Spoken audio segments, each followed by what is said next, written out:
Então vamos lá, né? Vamos abrir nossas Bíblias em Apocalipse, capítulo 22, o último capítulo.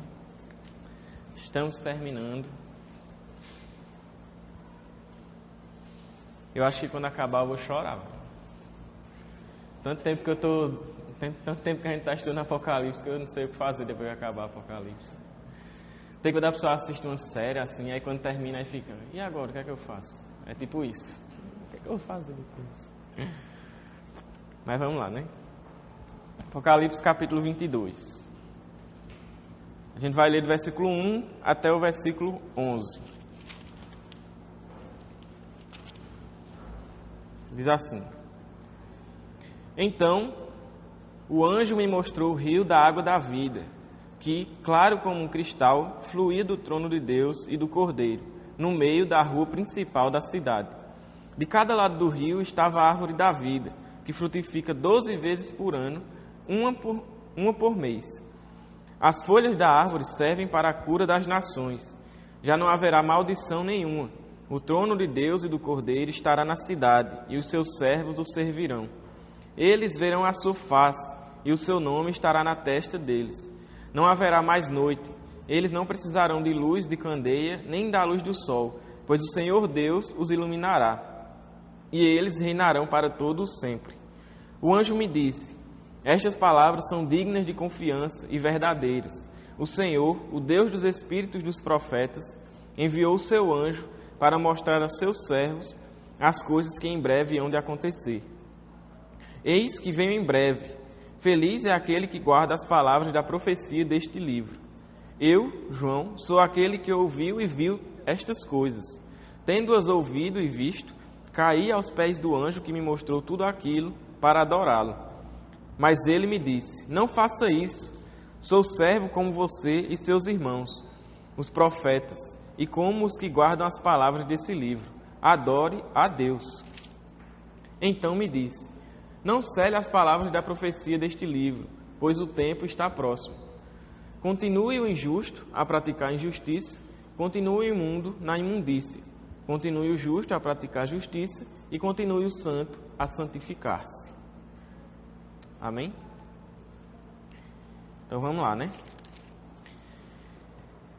Só para relembrar, né, que já faz 2 semanas que a gente não tem aula, a gente terminou na última aula o capítulo 21. E basicamente, o capítulo 21 e o capítulo 22, né, digamos assim, né? É quando é, digamos assim, chegado, é quando é inaugurado o nosso descanso. É quando é revelado a nova Jerusalém, a nova criação, o novo céu, a nova terra. Quando tudo isso é revelado a João, né? E João nos mostra. E aí ele vai dizer que ele viu o novo céu e nova terra, a nova criação, o lugar que iremos habitar. Ele fala da nova Jerusalém, né, da santa cidade. Que a gente falou, ele fala as características dessa cidade. Aí a gente viu um monte de pedras, né, aquelas pedras. Deixa eu ver se aparece aqui. Bora, meu filho. Ó, as pedras, ó, que a gente viu. Quem lembra, né? Essas pedras bem bonitas e tal. São as pedras que ele cita, né? Que faz parte da cidade santa, dos fundamentos e tal. A rua de ouro, as portas de pérola e tudo mais, né? Só essas coisas belas lá que a gente vai ver, né? Só coisa bonita. E aí a gente terminou falando sobre isso, né? Sobre as características, a aparência da Nova Jerusalém, né? Coisas muito bonitas. E agora, depois de mostrar a João a Nova Jerusalém, a nova criação, né? O que o anjo, e aí esse anjo aqui que aparece no capítulo 22, provavelmente é o mesmo anjo, né, que tinha falado com ele no capítulo 21, é como se fosse uma continuidade. Então esse anjo agora ele vai mostrar outra coisa. Ele já mostrou a nova criação, a nova Jerusalém, e agora ele vai mostrar o que a gente chama, né, do Éden, o Éden restaurado, né, o jardim do Éden, né, onde Adão e Eva viviam lá, tal, que depois Deus tomou, né, para o céu, digamos assim, e aí agora ele vai ser revelado, ele vai ser mostrado a João. E aí, algumas das coisas que a gente vai ver aqui tem relação com Gênesis. Óbvio, se é o Éden, né, e é aquele mesmo Éden lá, aquele jardim onde tudo estava em harmonia, tinha árvores, frutos e etc.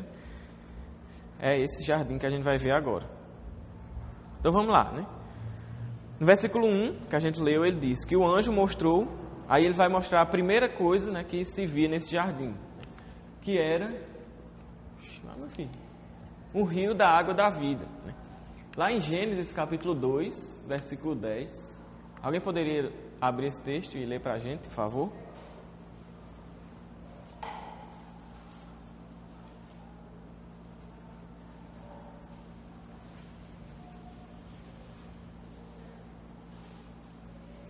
Quem achou?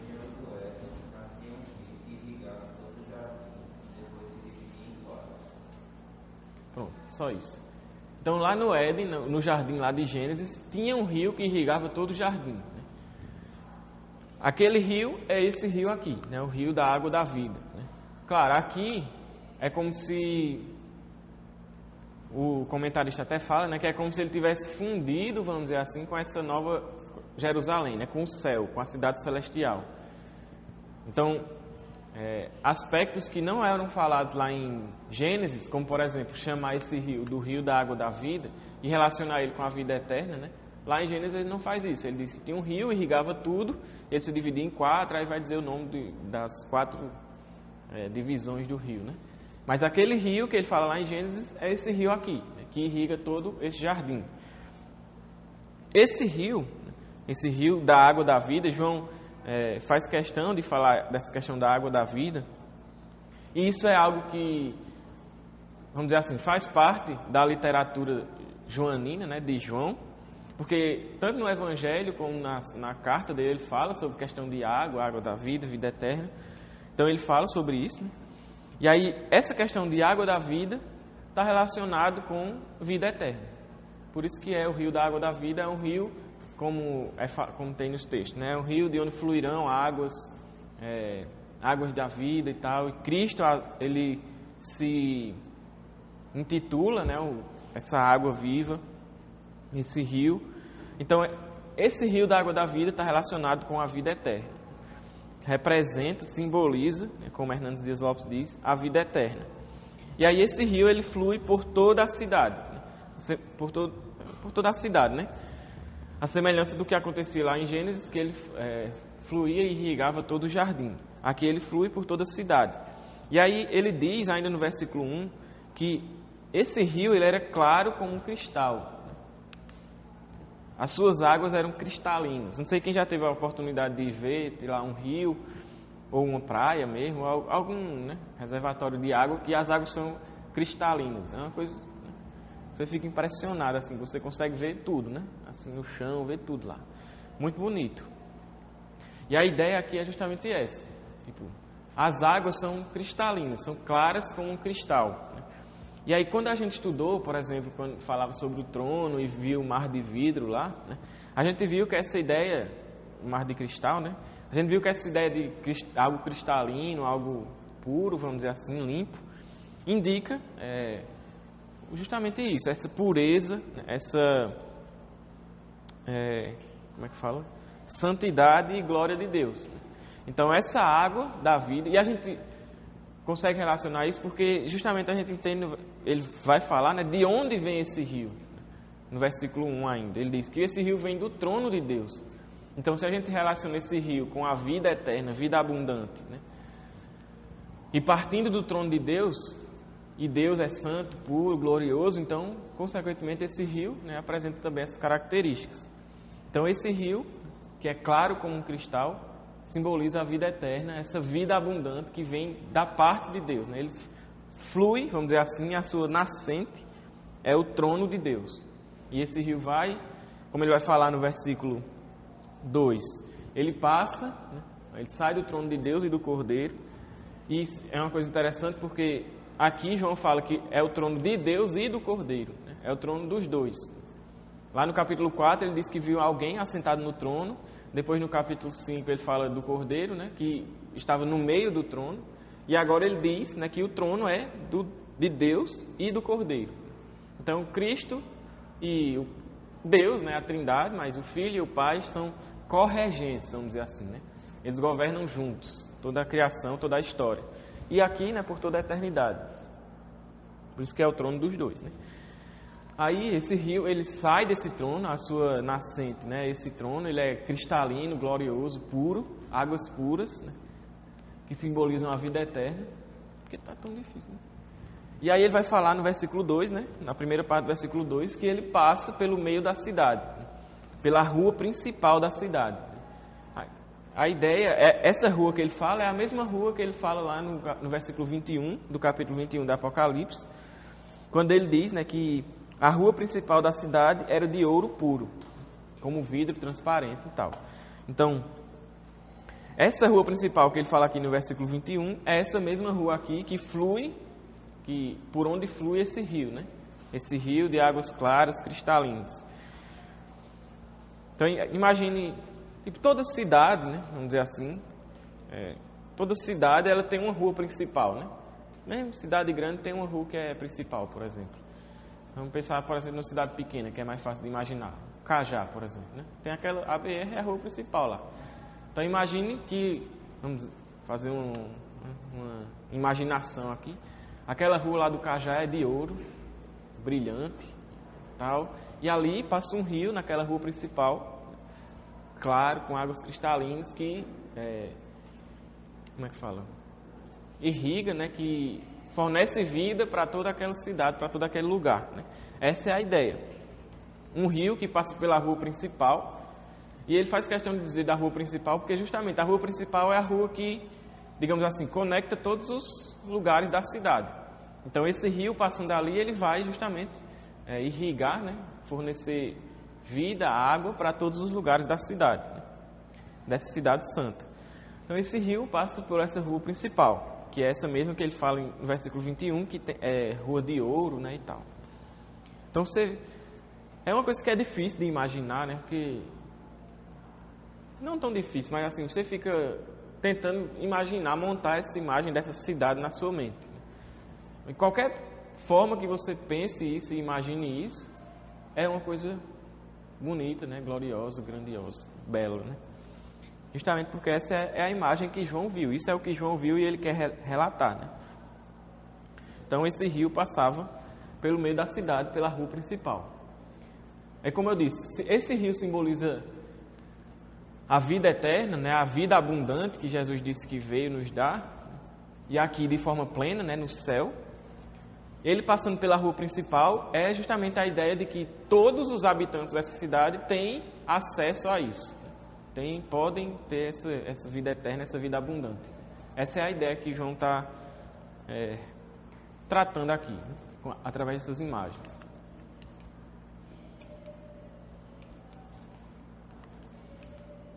Pronto.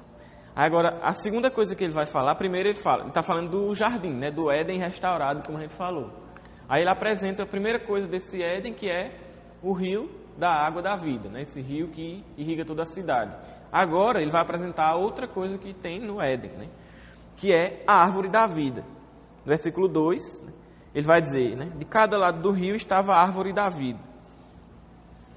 Aí essa árvore da vida, aí quem, por favor, abre lá em Gênesis, capítulo 3, versículo 22, que ele vai falar da árvore da vida, né?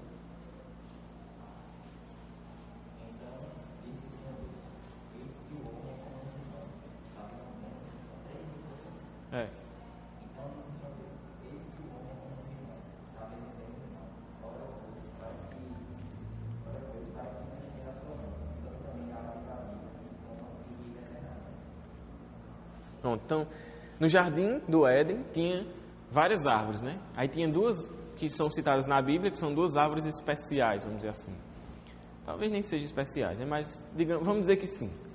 Então, tinha duas árvores lá diferentes das outras. Uma era a árvore do conhecimento do bem e do mal, que Deus proibiu que o homem comesse do fruto dela, e tinha também essa árvore da vida lá, que a gente entende que o fruto dela dava vida eterna para quem comesse.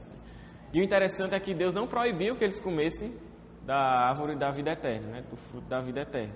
Então, a gente entende que Deus, vamos dizer assim, era permitido que eles comessem daquele fruto, da árvore da vida eterna, dessa árvore da vida. E aí eles viveriam para sempre, né? Teriam vida eterna. Mas, né, o homem ruim vai e come logo aqui, não pode, né? Podendo comer da outra, vai e come daqui, não pode. Da árvore do conhecimento do bem e do mal. Aí nesse versículo 22 ele diz, depois de eles ter comido, né, aí Deus fala todas as maldições por causa do pecado. A partir do versículo 15 do capítulo 3, ele vai falando. Aí quando chega no versículo 22, ele diz, agora o homem é como um de nós, né, conhecedor do bem e do mal. Então vamos tirar a árvore da vida, não vamos permitir que ele tenha mais acesso à árvore da vida, para que ele não vá, coma do fruto e viva para sempre, em meio ao seu pecado. Então, se o homem comesse daquele fruto, ele viveria para sempre e, digamos assim, né, viveria para sempre em meio ao seu pecado. Então Deus impediu que o homem comesse daquele fruto. Aquela árvore da vida que lá no Éden foi proibida de Adão e Eva comerem, é essa aqui que João está vendo, né, no Éden restaurado. É essa mesma árvore da vida aqui. E aí é interessante porque no versículo 2, né, ele diz que de cada lado do rio estava a árvore da vida. Aí como é que a gente entende isso? Que de cada lado do rio, porque imagine, tem um rio. Né? Um rio tem dois lados, né, duas margens. Tem um aqui e outro aqui. E ele está dizendo que de cada lado do rio estava a árvore da vida. Então existem duas ideias, né? A primeira é que é uma árvore que de algum modo ela está dos dois lados, vamos dizer, sei lá, tem uma raiz aqui, aí está por cima do rio e a outra raiz aqui, né? De alguma forma ela está dos dois lados, ou a outra ideia é que existem várias árvores da vida. E aí quando ele fala do singular, né, a árvore da vida é mais dizendo, digamos assim, o tipo, né, do que a quantidade, né?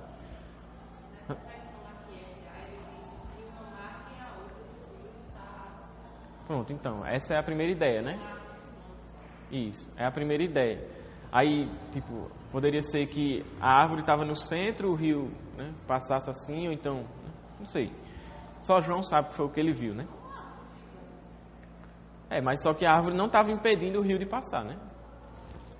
É isso que que a gente fica, como é.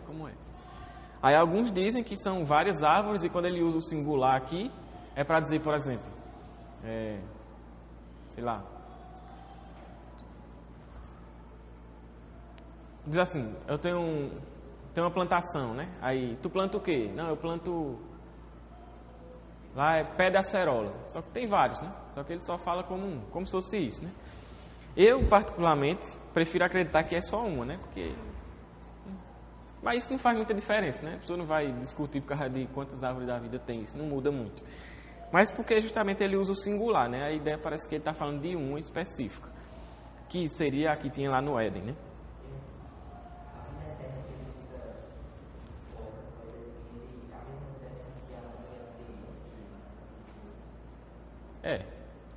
Porque isso é uma coisa assim, né?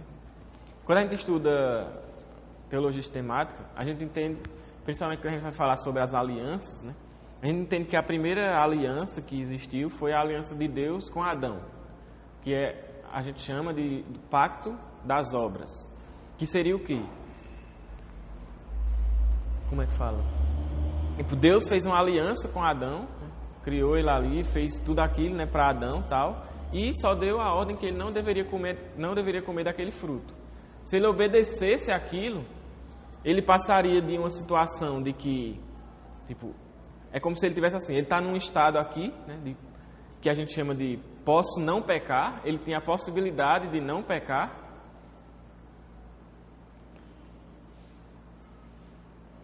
É isso? Ele estava no estado como ele foi criado, né? Ele foi criado bom tal, e ele estava no estado de posso não pecar, né? Se ele obedecesse a Deus e não pecasse, ele passaria para um estado de... Como é que fala? Tem um termo, mas não posso pecar, vamos dizer assim. Acho que é isso. Então ele passaria de um estado de posso não pecar, onde ele teria a possibilidade de pecar, mas não pecou, para um estado de não posso pecar, onde ele não pecaria. Seria esse o pacto que Deus fez com Adão. Só que Adão pecou. Então ele não atingiu, vamos dizer assim, esse outro estado, esse outro estágio. Pelo contrário, ele caiu. É a queda. Se ele tivesse atingido esse estágio de posso não pecar, de não posso pecar, né, tivesse obedecido a Deus, ele poderia comer do fruto da vida eterna e ter a vida eterna, né, viver para sempre. não haveria morte, porque a morte veio por causa do pecado. Então, a vida eterna que Cristo promete para nós e que nós teremos quando formos para o céu, é essa mesma que, por exemplo, Adão tinha acesso, né? Lá no jardim e tal. Mas ele preferiu pecar, né? Entendeu? Não sei se ficou claro isso, mas qualquer coisa vocês perguntam depois que a gente esclarece. Mas existe essa ideia, né? Então, essa árvore da vida que tinha lá, e foi Adão, Deus proibiu, né, que Adão e Eva comessem, agora está no meio da cidade, né, por onde o rio passa, está no meio da cidade, para todo mundo que habita na cidade ir lá comer, né, um frutinho lá e saciar, né, a sua fome.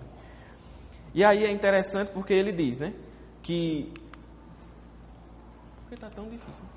Porque ele diz que essa árvore ela tem 12 colheitas, ou 12, ela frutifica 12 vezes, e ele ainda diz que é uma vez por mês, né? A gente entende que quando isso que ele está falando são duas coisas diferentes. Quando ele fala que frutifica 12 vezes, ou tem 12 colheitas, né, ou 12 frutos, é como se ele estivesse dizendo que são 12 frutos diferentes. É uma árvore que dá 12 frutos diferentes, vamos dizer assim. Aí por que 12? Porque é a simbologia de Apocalipse, ele usa 12 para se referir ao seu povo, talvez ele esteja falando do seu povo, algo desse tipo, né? A gente não pode ir muito além, vamos só ficar aqui, né, com os pés no chão. Mas a gente entende que essa árvore ela frutifica, e também tem a ver com os 12 meses do ano, né? Porque, vou falar daqui a pouco. Mas ele frutifica 12 vezes, 12 frutos, a gente entende que são 12 frutos diferentes, que tem variedade de frutos, né? Para que todo mundo possa... E aí ele diz que são 12, um por mês, né? Então, são 12 frutos diferentes e ao longo de todo o ano tem colheita. Não é como hoje em dia, por exemplo, que você planta uma árvore, por exemplo, e você tem que esperar o tempo dela para produzir frutos, né? Ela não produz o ano todo. Você tem que esperar chegar o tempo que ela vai produzir frutos, você vai lá e colhe. Aí outra árvore tem outro tempo, aí é isso, né? Só que essa árvore da vida não, ela produz 12 frutos todos os meses. Então ao longo de todo o ano, a gente tem, nós somos saciados pelos frutos dessa árvore. Essa é a ideia que João quer passar aqui. Que tipo assim, essa árvore da vida, ela nos sacia plenamente. Essa vida eterna que nós temos acesso, tanto no rio da água da vida, quanto nessa árvore da vida, é uma vida que é plenamente satisfeita, plenamente saciada. Durante todo o ano, ela produz frutos ao longo de todo o ano. Não é um período que ela produz e os outros a gente fica só na espera que ele possa produzir frutos bons. Não. Ao longo de todo o ano está sendo produzidos frutos lá todos os meses. Então a ideia aqui é de satisfação, né? De uma coisa que realmente satisfaz, que sacia a fome. Por isso que ele vai falar, por isso que ele fala antes, né, que não há mais dor, nem choro, nem necessidades. Todas as nossas necessidades serão saciadas no céu, porque estaremos diante da presença de Deus e de tudo aquilo que Ele nos concede. O rio da água da vida, a árvore da vida, né? Então tudo isso são imagens de coisas que nos satisfazem, né? Que, vamos dizer assim, justamente saciam as nossas necessidades. Aquilo que a gente tem necessidade hoje, por exemplo, de descanso, de luz, de alimento, de beber, né? Líquidos, lícitos. Todas as necessidades que nós temos hoje, lá não mais teremos. Essa parte assim, da questão dos colheitas de alimento, ela é vista como literal, como se a gente fosse realmente comer assim no céu, como a gente come aquilo? Assim, tipo assim, eu acho que aqui especificamente ele está sei. Eu acho que a gente vai comer no céu, eu acho que a gente vai comer. Só que lá a gente não vai comer porque a gente sente fome. É como se a gente fosse comer pelo deleite, né? Pela alegria, pela comunhão uns com os outros. Até porque Jesus disse que vamos ceiar com Ele, né? Nas bodas do Cordeiro. Então, tipo, eu acho que a gente vai comer, mas não porque é como está dando aqui aquela dor de fome, né? Que dá assim na pessoa. Já esperando o almoço, já. Não. Mas é pela comunhão, por estarmos juntos, né? Pelo deleite e tal. Então, eu acho que a gente vai comer, né? Aí, se realmente vai ter uma árvore lá no meio dessa cidade que vai ter frutos deliciosos, aquela maçãzinha assim que a pessoa morde e chega e faz croque. Não sei, né? Se vai ter ou não. Mas, né, eu acredito que a gente vai comer lá. Né? Então, no caso seria só uma árvore mesmo. E essa árvore ela produz 12 colheitas. Então, você fala 12 frutos diferentes. Todo mês, então acho que saciaria todo mundo, no caso, na verdade. Isso, essa é a ideia, né? Que tipo assim, como ela sempre está produzindo frutos, ela está sempre saciando todo mundo, né? Satisfazendo todos, né? que habitam ali, né? Então essa é a ideia. João está trazendo essas imagens justamente para se referir ao Éden, aquilo que o homem tinha antes de pecar, toda aquela, justamente a palavra é essa, toda aquela saciedade, não sei se existe essa palavra, satisfação, não é satisfação, mas tudo aquilo que ele tinha direito ali de satisfazer as suas vontades, suas necessidades e desejos, e agora ele está mostrando isso de forma plena, né? De forma, como a gente falou, restaurada, vamos dizer assim. Porque essa é a ideia. Quando estivermos lá, a gente vai ter acesso a esse Éden, a esse descanso, esse jardim, onde seremos completamente satisfeitos. Então tipo...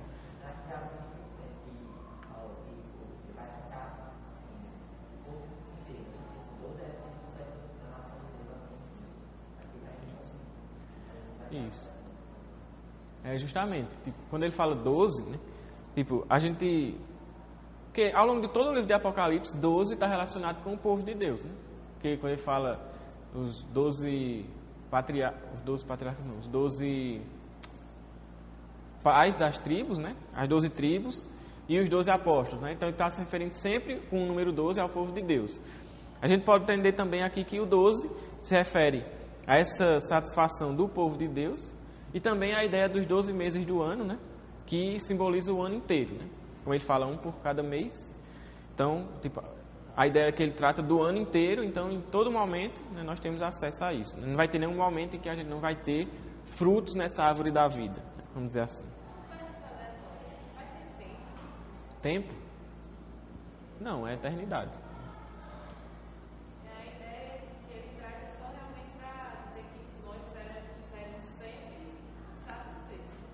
Pronto. Imagine, a eternidade, sem tempo, um dia para sempre. Vai ter uma árvore lá que vai sempre ter fruto. Aí vai aparecer uma uva, depois aparece uma maçã, depois aparece uma goiaba. O engraçado é que ele fala que a árvore da vida, porque ele fala que quando Adão vai comer a árvore do conhecimento do bem e do mal, e a árvore da vida. Se ele comesse a árvore da vida, ele ia ter vida eterna, né? Isso. Se for trazer para esse lado, acho que a gente comeria só uma vez, né? Mas no caso, tipo, a gente já vai ter a vida eterna lá, né? A gente já vai estar lá na vida eterna. Tipo, essa árvore, né, seria, vamos dizer assim, é como se... É isso aí. E é interessante porque é a mesma árvore, né? É a mesma árvore. Porque João está trazendo justamente essas imagens de Gênesis, do Éden lá, para esse novo Éden, vamos dizer assim, aqui. Então, essa é a segunda coisa que ele apresenta deste jardim do Éden, né? A árvore da vida. E todas as nossas necessidades serão saciadas. Aí ele fala ainda no versículo 2 que as folhas dessa árvore, elas servem de cura para as nações, né? Então, esqueci de colocar aqui, mas as folhas dessa árvore, elas também têm uma serventia, né? Elas servem de cura para as nações. E, basicamente, de forma resumida, essa cura para as nações é a salvação que nós recebemos por meio dessa árvore da vida, vamos dizer assim. É um simbolismo para representar justamente a salvação, a vida eterna, né, e essa satisfação, né, das nossas necessidades. Né. É tudo essa ideia de completude, de plenitude que teremos no céu. Então, as folhas dessa árvore, elas servem como cura para as nações, né? Para a salvação das nações. E essas pessoas das nações são as que se arrependem, obviamente, né? Porque tem as nações que vão ser contra Deus, como a gente leu lá nos capítulos anteriores, e serão condenados, né? Porque assim, lá não vai precisar de algo que nos dê a vida eterna ou algo que nos sacie. O próprio Cristo já garantiu isso para nós, né? Já garantiu a salvação. Como falou aí, é um símbolo daquilo que a gente já recebeu, só que a gente vai receber de forma plena, né? Porque a gente já é saciado por Deus, a gente já tem a salvação, a vida eterna, mas ainda não completamente, né? Por lá a gente vai ter isso de forma completa. Essa é a minha dificuldade. A satisfação da nossa necessidade, da vida eterna, assim, a vida realmente, a gente já vai ter isso lá, né? Isso, exatamente. E é muito relacionado com o que o autor de Hebreus fala sobre o nosso descanso, né? Não lembro agora qual é o capítulo, mas tem um capítulo que ele fala sobre o nosso descanso, né? Que ele estava tratando sobre o sábado e ele diz que o nosso descanso é Cristo e tudo mais. E aí a gente vê, esse é o nosso descanso, é quando nós estaremos lá e não teremos mais necessidade, fome, sede, dor, sofrimento, nada disso. Estaremos realmente descanso, é descanso. Claro que não é um descanso ocioso, né? Que a gente vai ficar lá tipo, só deitado numa rede de ouro e curtindo a água do rio passando assim, oh, que belo. Não, nós estaremos, como ele vai falar mais na frente, servindo e adorando a Deus. Mas isso não vai nos causar fadiga, cansaço, pelo contrário, isso faz parte do nosso descanso, né? Do nosso deleite em relação a Deus, né? E aí ele vai falar, ainda no versículo 2, né? Não, já no versículo 3, né, ele diz que não haverá maldição nenhuma. Mais uma vez, isso aqui é uma referência também ao Éden. Por quê? Porque foi no Éden que o homem, vamos dizer assim, a maldição do pecado entrou. A partir do pecado do homem, o homem foi amaldiçoado, vamos dizer assim, né? Entrou maldição na terra, entrou a morte no mundo. Só que lá, nesse Éden restaurado, não haverá mais maldição nenhuma. É aquilo que Paulo diz. Não há mais condenação nenhuma para aqueles que estão em Cristo Jesus. Então lá, toda a maldição que nós havíamos recebido por causa do pecado vai estar plenamente extinta. Vamos dizer assim. Não vai mais haver maldição por causa do pecado. Aquela maldição que tinha entrado naquele Éden, lá em Gênesis, nesse novo Éden agora foi-se embora. Não existe mais. Não há maldição nenhuma. Não há condenação, não há pecado, não há castigo. É só graça. E como a gente já falou, satisfação e deleite e plenitude na presença de Deus. E isso acontece justamente pelo que ele fala ainda no versículo 3. Porque o trono de Deus e do Cordeiro estará na cidade. O trono de Deus e do Cordeiro está lá no meio da cidade. E ele diz, a sua glória ilumina tudo. A sua luz ilumina tudo. E ele, por estar ali no meio da cidade, habitando entre nós, como a gente falou nas aulas anteriores, tabernaculando no meio de nós, vai satisfazer todas as necessidades, vai preencher tudo, vamos dizer assim, né? É por isso que nós temos todas essas coisas, vida eterna, satisfação, plenitude. É porque Deus estará lá. Não existe um céu onde vai haver plenitude, satisfação, tudo, sem que Deus esteja lá. Só tem todas essas coisas porque Deus estará lá. E é Ele que preenche tudo, né? É Ele que satisfaz, é Ele que, né, preenche tudo, como eu falei. Então, por causa de que Ele está lá no meio de nós, não há maldição nenhuma, né? Como eu falei, como é que fala?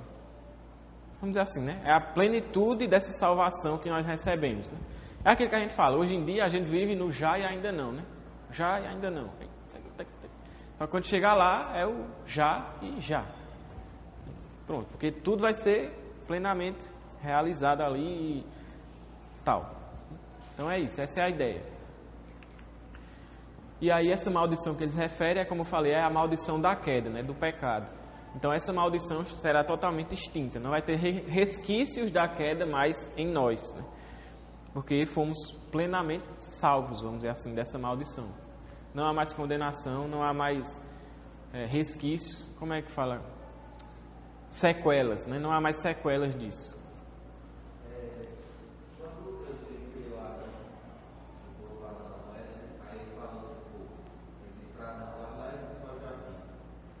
Aí eu já vi uma vez, agora não estou lembrando o que eu vi. Um comentário tipo assim, respondendo uma pergunta se no céu a gente ia trabalhar. Como Adão fazia no Éden antes da queda.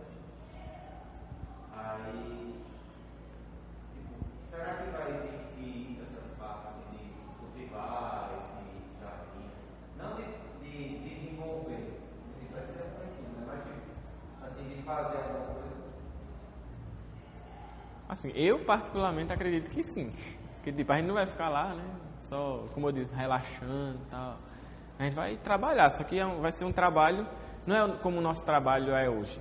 Até porque trabalho, tem muita gente que acredita que o trabalho veio depois da queda, mas não. Trabalho foi algo que Deus concedeu a Adão antes dele cair. Então o trabalho é algo bom. Por mais que hoje a gente cansa e fica, né? Cheio de dor e tal. Porque por causa do pecado. É o que Deus fala depois da queda. Você vai conseguir o fruto por meio de cansaço e etc. Mas antes da queda ele já trabalhava. Então o trabalho em si não é algo ruim ou relacionado com o pecado. O trabalho é bom. O trabalho dignifica o homem, né? Então, tipo, no céu, pelo fato de não ter mais pecado, não quer dizer que não tenha trabalho, né? Eu acredito que a gente vai trabalhar de alguma forma lá, né? Seja, sei lá, num ofício sacerdotal, né? Que tipo, sei lá, estaremos servindo a Deus e adorando a Deus, ou até talvez em coisas como, por exemplo, cultivo, coisas assim, né?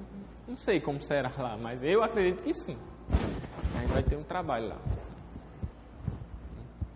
Só acho que não vai ter arquiteto, nem engenheiro civil, essas coisas, porque a cidade já vai estar construída, né? Então, mas né, acho que também não vai ter gari, porque ninguém vai sujar a cidade. Não sei, né? Vamos ver como é que vai ser os trabalhos lá. Mas eu acredito que a gente vai fazer alguma coisa lá. Mas tipo, só coisa que a gente imagina. Aí pronto, não haverá mais maldição, porque Deus habitará no meio de nós, né? Aí ele continua falando no versículo 3, Deus habitará no nosso meio, por isso que não haverá nada disso, né, dessas coisas ruins, só coisas boas. E aí ele diz, né, o trono do Cordeiro, o trono de Deus e do Cordeiro estará na cidade, e aí ele diz, e os seus servos o servirão. Não há espaço para maldição, porque Deus estará lá, e nós o serviremos. Aí, essa palavra, servir, né, de servir, serviremos, né, que ele fala aqui, é também uma palavra usada para adoração. Então, adoração é serviço, e serviço é adoração, né? Adoração não é somente cantar, louvar, etc. Adoração também é servir, né? Tanto que, como é que no Antigo Testamento o pessoal adorava? Um serviço no templo, fazendo todo o serviço no templo lá. Então, adoração também tem a ver com servir. Então, quando você está servindo na casa de Deus, arrumando as cadeiras, você está adorando. Se você tiver com a motivação correta, né? Você está adorando a Deus com o seu serviço. Então, o serviço é também adoração. E aí nós lá estaremos servindo, adorando a esse Deus, né? É o que ele fala aqui. E aí ele diz, no versículo 4, né, que nós veremos a face dele, né, a face de Cristo. E aí ele vai tratar de um relacionamento, digamos assim, novo que teremos com Deus, com Cristo, né, no qual nós estaremos literalmente diante dele e veremos a sua face.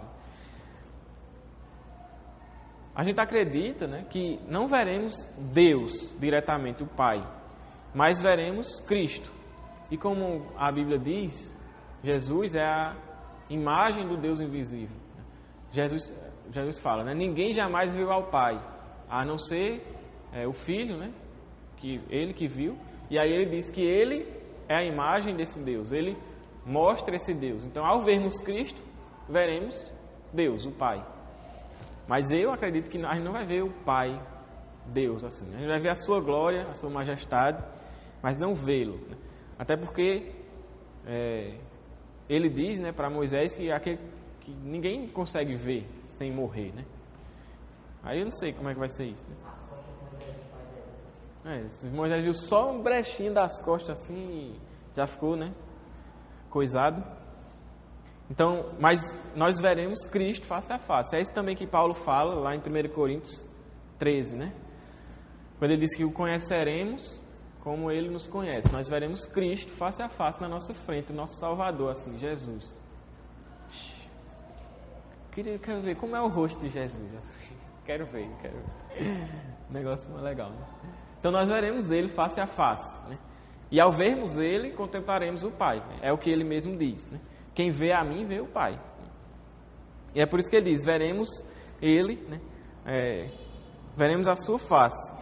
E além disso, ele diz que teremos o nome dele escrito nas nossas testas. A gente já falou sobre isso em capítulos anteriores, mas só para relembrar, isso quer dizer, traz uma ideia de propriedade, de que nós somos dele, por termos o nome dele em nossos testes, que somos propriedade dele, e uma ideia de proteção, né? Que ele nos guarda como sua propriedade.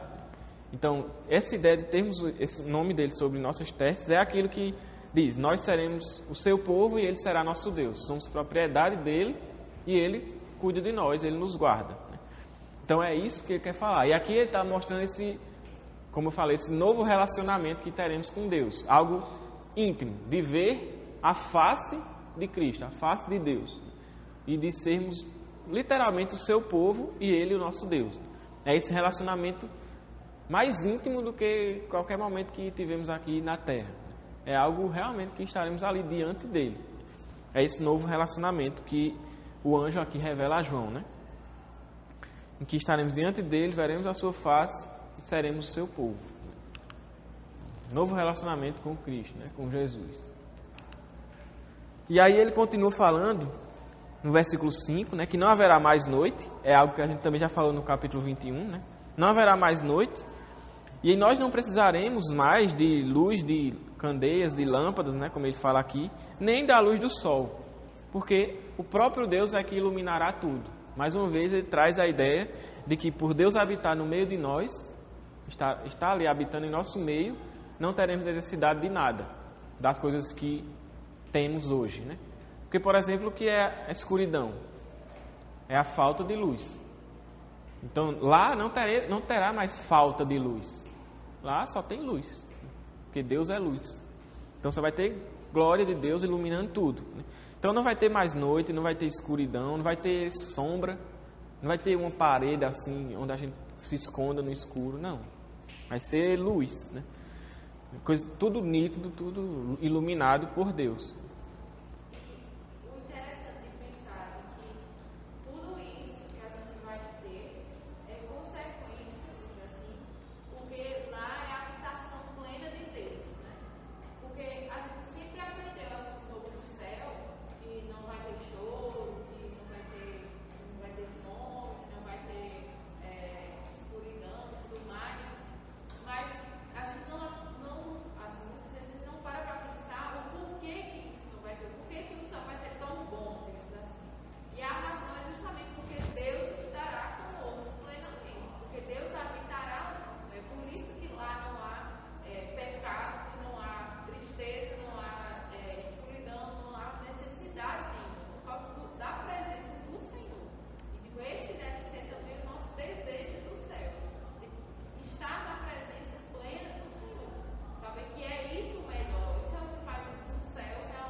Isso, é exatamente isso. É aquilo que a gente falou. Só existe tudo isso, de bênçãos e satisfação e deleite e luz e tudo, porque Deus está lá. Não existe um céu em que vai ter tudo isso sem que Deus esteja lá. É impossível, né? Então é justamente essa ideia, né? Só tem tudo isso porque Deus está lá. E é isso que deve ser o nosso, digamos assim, a nossa maior vontade, né? Não ir para o céu para desfrutar de tudo isso, mas ir para o céu porque Deus está lá e, consequentemente, desfrutaremos de tudo isso. Porque é isso que Ele tem guardado para nós, essa é a herança que Ele tem para nós, né? Mas o nosso foco é Deus, né? E aí ele continua, né, falando que Ele nos iluminará. E aí ele diz, ainda no versículo 4, que nós reinaremos com Ele para todo sempre. É o cumprimento de várias promessas que Ele também já falou em Apocalipse. Até quando Ele escreve as cartas às igrejas, Ele também fala sobre isso, né?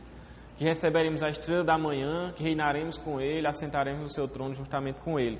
Essa é a ideia, é que reinaremos com Ele. Aí, alguns estudiosos, né, dizem que essa ideia aqui de reinarmos com Ele, o nosso, digamos assim, nosso reinado, o nosso domínio, é relacionado àquilo que, por exemplo, o Lucas perguntou, que é a questão de Adão. Que Adão, quando foi colocado no jardim, foi criado e Deus colocou ele no jardim, qual foi a ordem que foi dada a ele? Para dominar sobre a criação, né? Sobre a natureza, dominar sobre a criação. Então, alguns dizem que esse nosso reinado será relacionado a isso, a termos esse domínio sobre essa nova criação. Aquilo que Adão foi dado a Adão e ele caiu, né? Nós receberemos e agora não vamos cair. Porque nós vamos estar no estado, como eu falei, né, de não posso pecar. Então, estaremos glorificados no estado de impossibilidade de pecar. Essa é a obra que Deus faz em nós. Aí o anjo, ele continua falando no versículo 6, né? Ele diz que é algo que também já foi falado no capítulo anterior, né? Capítulo 21, quando ele diz assim: estas palavras são dignas de confiança e verdadeiras, ou fiéis e verdadeiras, né? Ele está dizendo, isso que eu estou falando é revelação que vem da parte de Deus e eu estou falando a verdade. Se você quiser acreditar, ainda bem. Se não quiser, problema seu. Isso que eu estou falando é a verdade, né? Vamos dizer assim, né? Trazendo para uma linguagem nos tempos de hoje. O anjo está atestando, essas palavras são fiéis e verdadeiras, são dignas de confiança, são a verdade. Isso vai acontecer. Se você crê, bem-aventurado, como ele fala, bem-aventurado aqueles que guardam estas palavras. Se você não crê, meus pêsames para você, meus sentimentos, porque aí você vai ter um destino não muito bom, né? Mas essas palavras, isso que está sendo revelado pelo anjo, é verdade. Não é uma história somente para acalentar nosso coração, não é algo para nos dar uma esperança de um futuro melhor, não. É a verdade. E essa verdade nos dá esperança e nos aumenta a nossa fé e, como diz, né, acalenta o nosso coração, nós que temos essa esperança. Mas não é uma coisa fictícia, é a verdade, é a pura verdade, vai acontecer. E aí ele diz, né? Essas palavras são dignas de confiança e verdadeiras. O Senhor, o Deus dos Espíritos dos profetas, enviou o seu anjo para mostrar aos seus servos as coisas que em breve hão de acontecer. E aí aqui é como se ele estivesse relembrando, vamos dizer assim, né, o processo da revelação. É a mesma coisa que ele fala lá em Apocalipse 1:1. Quando ele fala assim, ó. Peraí, fui demais. Apocalipse 1:1. Quando ele diz, João fala, né? Revelação de Jesus Cristo, que Deus lhe deu para mostrar aos seus servos o que em breve há de acontecer. Ele enviou o seu anjo para torná-lo conhecido ao seu servo João.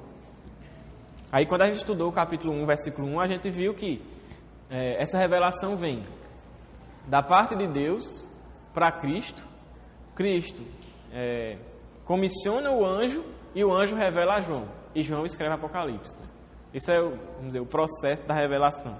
E aqui o anjo ele fala mais uma vez isso, né? Aqui que foi falado no versículo 1, do capítulo 1, ele fala mais uma vez. Ele fala, o Senhor Deus, que é o Senhor, que, como ele fala, dos espíritos dos profetas, é o Senhor que inspirou os profetas para profetizar sobre as coisas do fim, como a gente já viu, Ezequiel, Zacarias, Daniel, Isaías, né? Que eles profetizavam sobre coisas do fim, Jeremias, né? Esse mesmo Deus que inspirou aqueles profetas, aí ele vai dizer, enviou o seu anjo, que é esse anjo que João fala no versículo 1, né, para mostrar aos seus servos, que João fala que ele é um desses servos, né, que ele diz, o servo, as coisas que em breve vão acontecer. Né? Então ele recorda esse processo da revelação. Né? Deus concedeu, juntamente com Cristo, para que o anjo revelasse a João e João escrevesse. Né? Para nós podermos ler hoje. E aí ele diz, é por isso que essas palavras são fiéis e verdadeiras, porque não é a revelação do anjo, não foi o anjo que quis falar, ou não é uma revelação de João, que João, sei lá, deu um negócio e ele quis escrever isso tudo. Foi algo que Deus revelou a João por meio desse anjo, né, e deu a ordem que João escrevesse. Né? É algo de Deus. E como Deus é fiel e verdadeiro, então suas palavras são fiéis e verdadeiras, dignas de confiança. É verdade, Deus não mente. O que Ele falou é verdade, vai acontecer. Cabe a nós somente crer, né? E esperar a sua vinda. E trabalhar até lá, né? Naquilo que Deus nos deu para fazer. Então, essas palavras, né, são fiéis e verdadeiras. Aí ele fala, né? Versículo 7. Eis que venho em breve, né? Aí, aqui nesse versículo 7, tem dois entendimentos, né?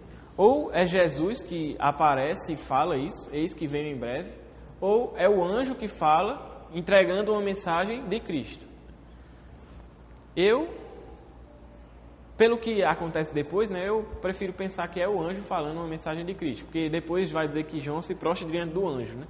Como se a mensagem fosse do anjo. Né? Aí, né?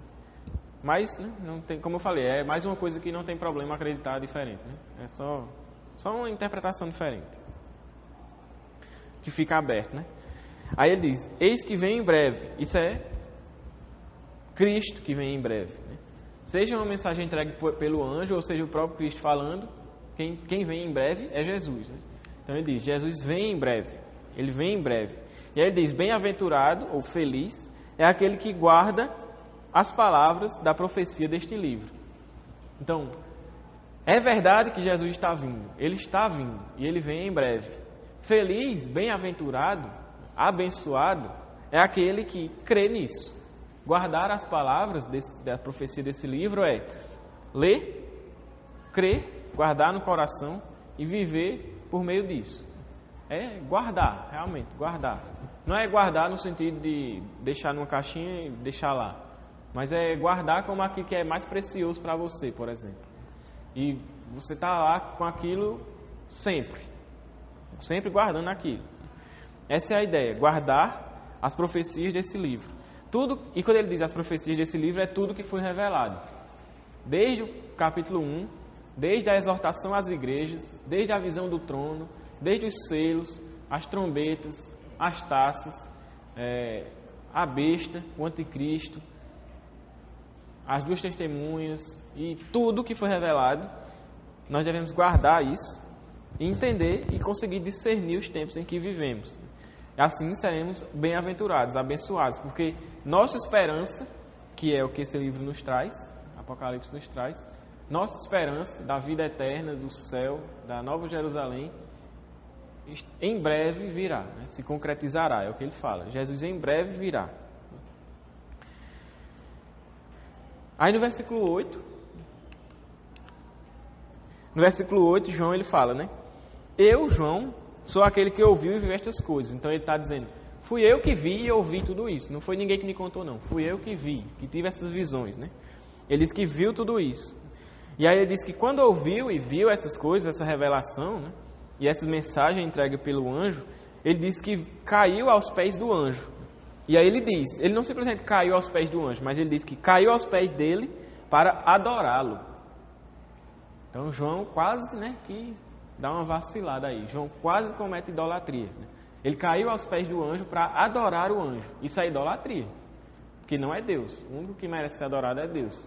Se adorarmos qualquer outra coisa que não seja Deus, pode ser um anjo, é idolatria. Então João quase comete idolatria. Né?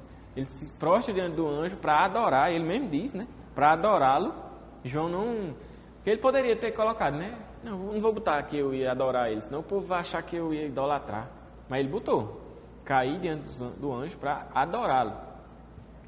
Então, e aí quando ele estava prestes a adorar, aí o anjo, ei meu amigo, pare. Faça isso não. Aí ele fala no versículo 9. Né? O anjo repreende a ele, ele diz, não faça isso. Pare, não me adore não faça isso. Talvez também porque o anjo soubesse que ele não é digno de honra, né? Aqui que a Bíblia diz que Deus não dá a sua glória a ninguém, né? Então talvez, vamos dizer, né? Se o anjo recebesse aquela glória, talvez sobrasse para ele, né? Aí ele, não faça isso não faça isso comigo não, e nem com você, né? Não me adore não. Aí ele fala, eu sou um servo como você. Então ele se identifica como servo. Ele diz, da mesma forma como você é um servo de Deus, eu também sou. Eu só tenho atribuições e poderes diferentes, mas eu também sou um servo como você. Hebreus fala, né, na carta aos Hebreus, ele fala, os anjos são, como é a palavra que ele diz? Eles são enviados por Deus para ministrar em nosso favor, né, para agir em nosso favor. Lá em Hebreus ele fala. Então, os anjos, eles são servos de Deus, da mesma forma como nós, né? Então, eles não são dignos de adoração. Eles são servos como nós e eles também adoram a Deus, né? E aí ele diz, eu sou servo como você e seus irmãos, os profetas, e como os que guardam as palavras desse livro, né? Então, ele diz, eu sou um servo como você, João, também como os profetas de Deus e também como todos aqueles que guardam as palavras desse livro, ou seja, os crentes, né? Então, ele está dizendo, eu, um anjo, né? Eu sou um servo como todos os crentes, todos os cristãos, todos aqueles que fazem parte da igreja. A igreja não adora anjos e nem venera anjos, e muito menos pessoas. A igreja, é o que o anjo diz aqui, ele diz no imperativo, né? É uma ordem, é o que ele diz, ele fala, terminando no versículo 9, né? Ele diz, adore a Deus. É uma ordem o que o anjo está falando, né? Adore a Deus. Então, não me adore, não adore pessoas e anjos, não adore coisas, não adore nada além de Deus, adore a Deus. Somente isso é o que o anjo fala para João, adore somente a Deus. Não pessoas nem anjos, mas adore a Deus.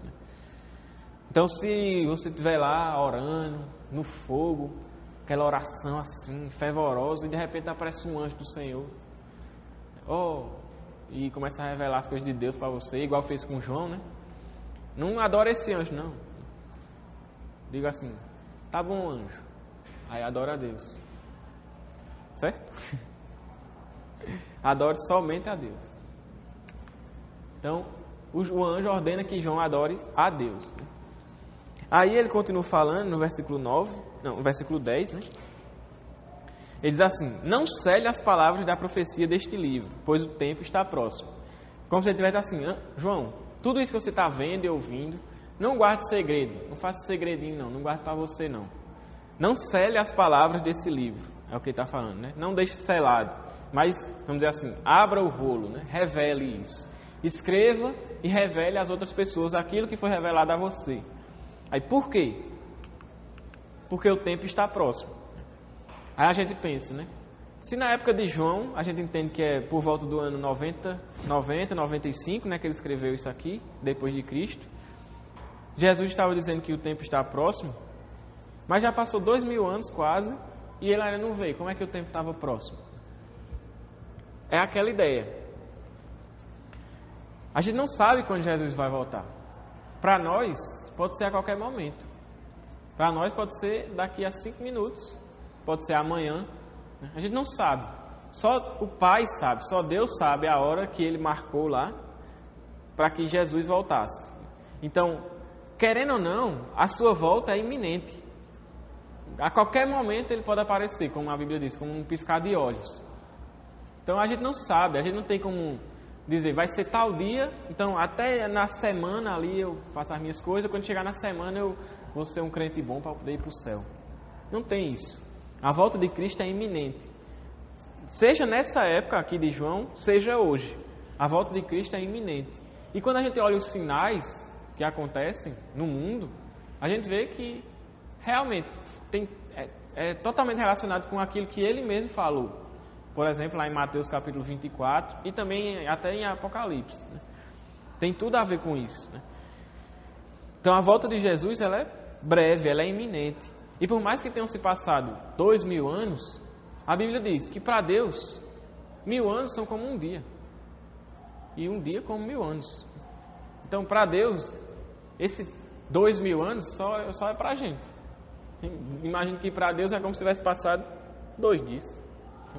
vamos dizer assim, né, entre aspas. Então, ainda é breve, né? Ainda é iminente, é perto. Cristo está voltando. E, mais uma vez, é como o anjo disse, essas palavras são fiéis e verdadeiras, são dignas de confiança. Jesus está voltando, Jesus em breve virá. Talvez nós sejamos a geração que veremos Ele vindo dos céus, né, na nuvem. Talvez, né? Como tem aquela música lá do grupo Logos, né? Ó Pai, eu queria tanto. Talvez sejamos nós que vamos ver aquilo, né? Ou nossos filhos, né? A gente não sabe. A gente só sabe que Jesus está voltando e em breve virá. E também é interessante porque ele diz que não serve as palavras desse livro, que é o contrário do que Deus disse a Daniel. Porque Daniel disse, escreve, sela e guarda. Tipo, aqui é como se Deus dizendo, a revelação está completa agora, está finalizou. Então você não segue ela, você escreve e anuncia. Isso, exatamente, porque lá em Daniel, né, ainda tinha coisas para se fazer, né? Jesus já ainda vinha realizar a sua obra, entregar o Espírito Santo, né? Então ainda tinha coisas para ser realizadas, por isso que Daniel selou, né? Mas aqui não, agora o que falta é só Jesus voltar. Então Deus diz, revele isso, não cele essas palavras, né? Escreva e mande para todo mundo. E aí chegou para a gente hoje, aqui a gente está lendo, né? Então o tempo está próximo, né? Essas palavras são fiéis e verdadeiras. Jesus está voltando. E aí ele termina no versículo 11, falando algo, né, que é falado lá. Eu não coloquei aqui, ó. Mas é Daniel capítulo 12. Alguém poderia abrir, por favor? Daniel capítulo 12. Versículo 10.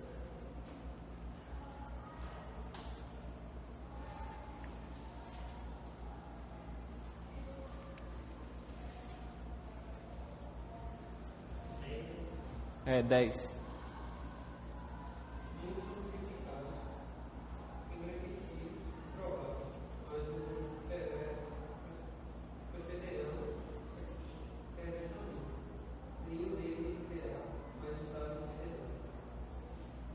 Então, o que é que Daniel está falando, né? Está se referindo às coisas do fim, né? Daniel, revelações de coisas do fim. Aí ele fala praticamente a mesma coisa que João fala aqui, no versículo 11 do capítulo 22, que ele diz: continue o injusto, né, ou o perverso, a praticar a injustiça e a imundícia, né, o perverso, cometer pecado, perversidade, e continue o justo a praticar a justiça e continue o santo a santificar-se. A ideia é que existem dois grupos, né, como a gente sempre sabe, né, os crentes e os ímpios, os filhos de Deus e os filhos do diabo, que o próprio João fala lá na sua carta, na primeira carta. Os salvos e os que não são salvos, né? Os justos e os injustos. Então existem esses dois grupos. Ao longo do tempo,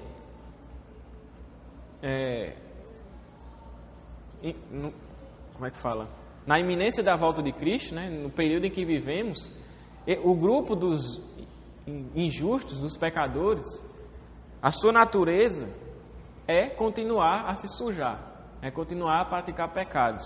É aquilo que a gente falou em capítulos anteriores, se eu não me engano foi o capítulo 9, que ele fala que os pecadores vão ver todas essas revelações de Deus, que Deus está agindo no mundo para mostrar a sua glória e que os sinais estão se cumprindo e que Ele vai voltar. E o que é que eles vão fazer? Pecar ainda mais, se afundar ainda mais em pecados. Como ele fala também, quando vai falar da grande Babilônia, né? Da Babilônia, que os seus pecados se amontoaram e chegaram diante de Deus. Então, eles cometem pecados, essa é a sua natureza. Eles pecam em cima de pecados e pecado atrás de pecado. O sujo continua se sujando, é o que ele fala. O impuro continua se impurificando. Continua ficando mais impuro, né? Mas aqueles que são santos e justos, os crentes, nós, não podemos estar nessa conduta, né, de nos sujar. Pelo contrário, devemos praticar cada vez mais justiça e santificarmos cada vez mais. Somos diferentes. E essa é a natureza dos dois grupos, né? Como coloquei aqui. É a natureza de cada grupo. Os ímpios, os pecadores, eles vão continuar pecando. A palavra vai ser pregada, os sinais vão mostrar que Jesus está voltando, mas eles vão continuar pecando. E vão se sujar cada vez mais, Alguns vão se arrepender, obviamente, vão ser salvos, vão crer em Cristo, né? Mas outros não, vão continuar pecando.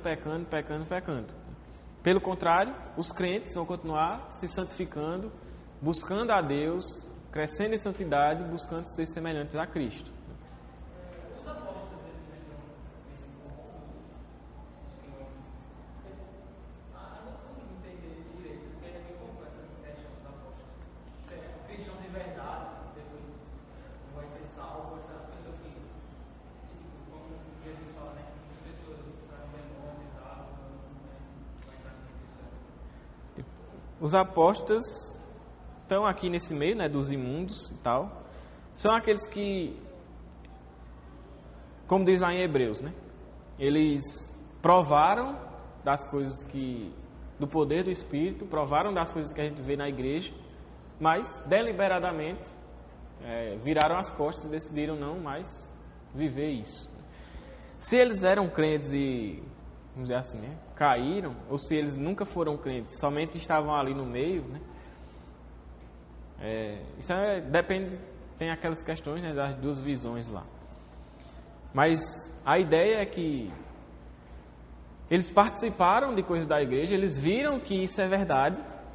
Vamos criar uma situação. É uma pessoa lá que vai, o pastor vai expulsar o demônio de alguém, né? O pastor foi chamado, o pastor tem uma pessoa endemoniada aqui, por favor, vem aqui orar por ele e tal. Aí vai uma pessoa junto com o pastor chama alguns obreiros para ir com ele.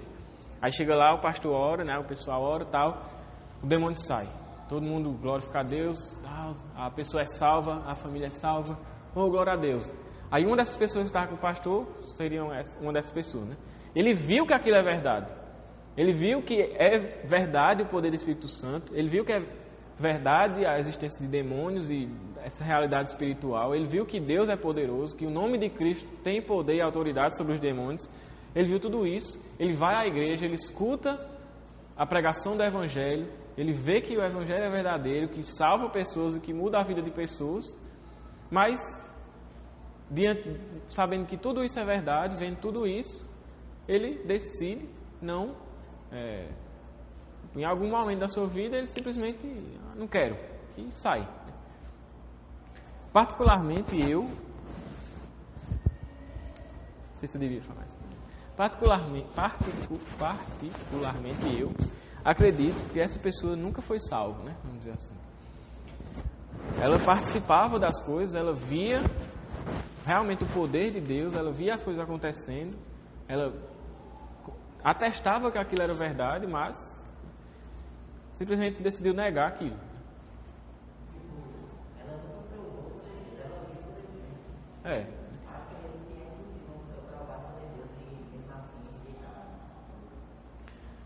Aí, eu acho que os apóstolos se referem a essas pessoas que estão no meio da igreja, até servem, como Jesus fala, até podem expulsar demônios pelo poder, porque o poder não é da pessoa, né? O poder é do nome de Cristo. Né? Então, podem até expulsar demônios, realizar coisas pela misericórdia de Deus, mas naquele dia, Cristo vai dizer, sai daqui, eu nem te conheço. Né? Acredito que essas pessoas são essa galera aí, né? Que está na igreja, enganando a si mesmo e enganando os outros, né? Alguns, né? Infelizmente existe dentro da igreja pessoas assim. E o nosso papel é pregar o Evangelho, para que essas pessoas não continuem assim, mas possam ser alcançadas pelo Espírito Santo, pela graça de Deus, né? Aí Deus faz a sua obra, né? Não precisa ir para o mundão e não perder isso na igreja. Pode passar a vida todo o tempo. Mas eu também não discussão o demônio, mas também não precisa. Você pode passar a vida toda aqui, servindo no ministério, e mesmo assim, como até diz, né? Se enganar. Aí chega lá,